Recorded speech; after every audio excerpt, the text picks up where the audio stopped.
So we're going to be making this shelf along the back wall here. Real simple design, but it had some trials and tribulations in there. So follow along and we'll see how it works.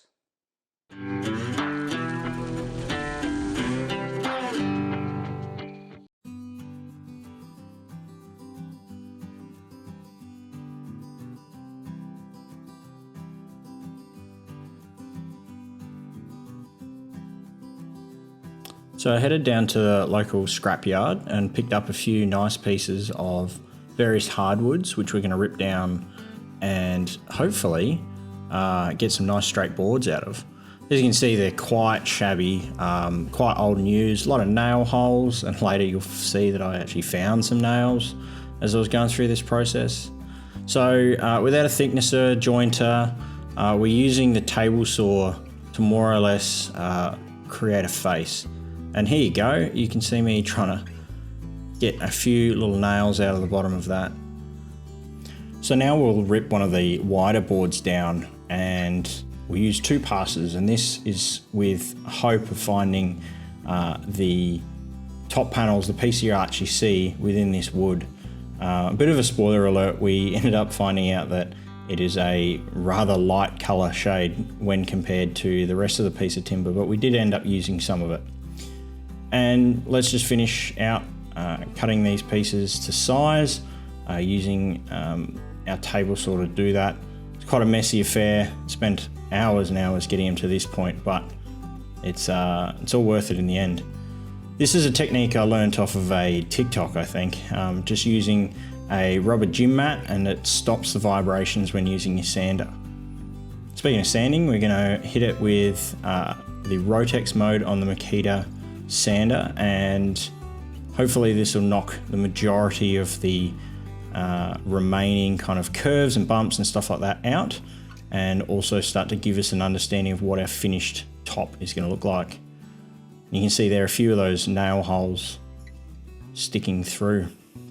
Time to trim up the lengths. So I figured out it was about 3 meters per wing of the chair, so I needed to create the base that long, but also to give the ability for when the mitered corners turn up at the end, that they're not going to interfere with each other.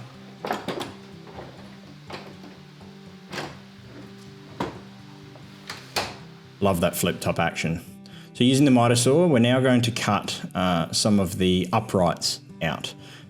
We're using, effectively I made it into a 90 by 45. It was a bit bigger than that when initially worked, but with a hardwood like this, it was actually a bit of an interesting situation. It's not as quick as working with pine, of course, but it's still quite heavy and quite solid wood. So in the end, I think if I was to do this again, I'd probably just use pine and frame the bottom, considering you can't see it, but it's a great experience, and you'll see later on, doweling these is also just an interesting situation. So we'll quickly cut out 4 for each of the lengths, and then get to a few more trimmings. So this is trimming one of the top surfaces up, and then you can see there's a miter that is marked out ready to go for later.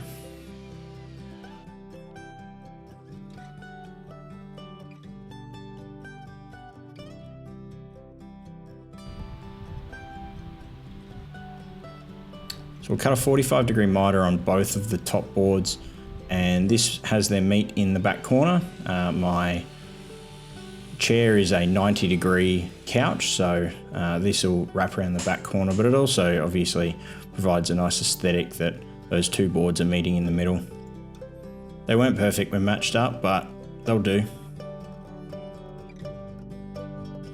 So for this next bit, we're going to use a jig. So I've got a couple of doweling jigs, but this is my homemade jig, and this is going to ensure that every single time I attach dowels, I'm going to put them in the same spot. So 2 holes will be drilled in there, and they will locate the 2 spots on there. And then when our top horizontal pieces come along, we'll flip this over and attach it the same way so that the holes are corresponding but upside down. Then once that's done, grab our doweling jig and flesh the holes out to the right size, because this has got the metal inserts which will stop the drill bit from wobbling, whereas this probably wear out over time.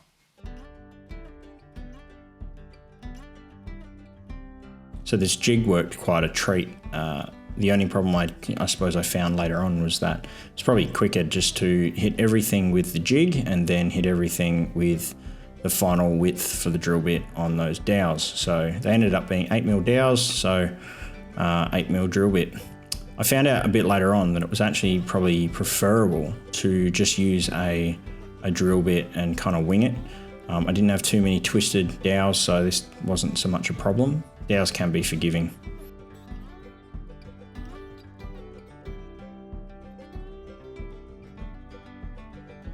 Hit it with a test fit, so I just went and took both of the different pieces in and just test fit them, mainly to ensure that they were long enough for the couch, but also checking heights. If anything was going to go wrong, it was going to be at this point. And they turned out pretty well.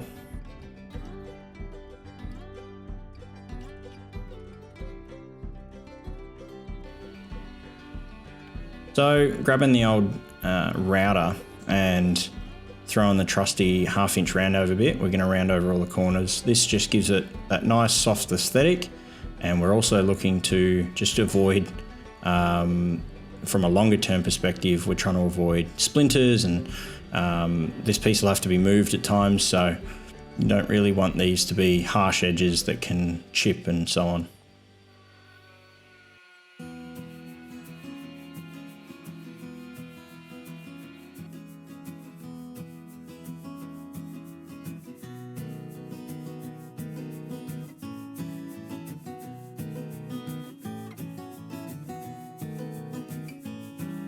So we'll start the long and arduous process of getting everything finished sand.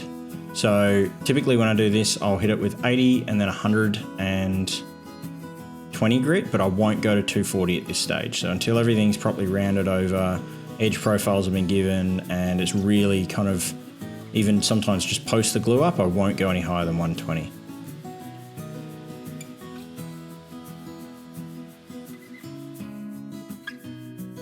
Here we go, the first glue up. So this one actually went pretty pain-free. I was quite glad.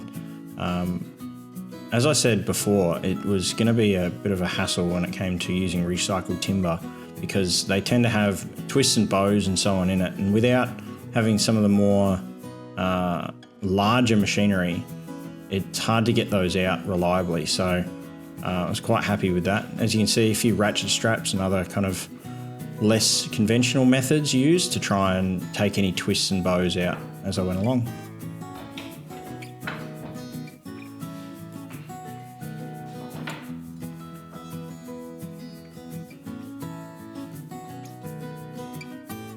So one of the things my wife asked me to throw on this as well was a place for some of the power points to sit. So let's rip down one of the nice wide pieces of timber here and create a bit of a panel for a power board to attach to. And there you can see it kind of fixed in. It ended up getting a roundover as well. And then we'll go through the rather arduous process of going from 80 grit to 120 grit to 240 grit. And then here you can see me finally kind of knocking edges off and just making sure that any really kind of concerning spots are hit with I think it was 240 grit, but hand sanding it. I'm going to use a chisel just to knock off any final little bits of glue, especially around those joints. And the moment I've been waiting for, let's add 3 coats of wipe-on poly. Excellent colours coming through, especially around some of those nail holes. Some staining from rust and so on really brings out the aesthetic of this recycled timber. I believe it's Jarrah based on the colours, but with recycled timber that's unnamed, it could be anything really. And you can see some of those great colours coming through from where some screws used to be bedded into that timber.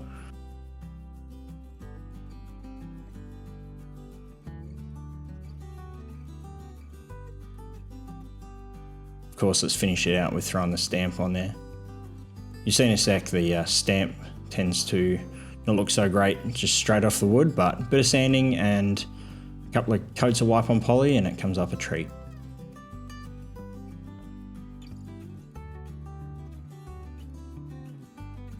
So it turned out excellent, pushed up against the wall really nicely. We've added some USB ports for USB-C and regular USB.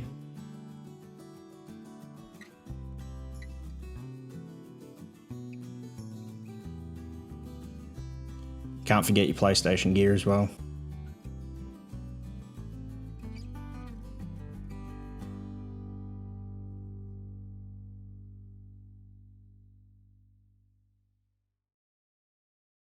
So there it is. The couch shelf came out quite well. Loving the light strip, loving the fact that it's still very rigid and solid. It's not wobbling. The couch is holding it quite well against the wall. One point to note, so I've thrown some little foam tabs behind it, and that's going to just make sure that ultimately we're not rubbing against the wall. My wife and I, we live in a house that's not our own. So that just means that instead of every time we move having to try and scrub walls and so on and so forth, you want to make sure there's some form of protection there. As always, if you've enjoyed this one, I'll be throwing more stuff out there, so like, subscribe, and we'll see you on the next one. Cheers.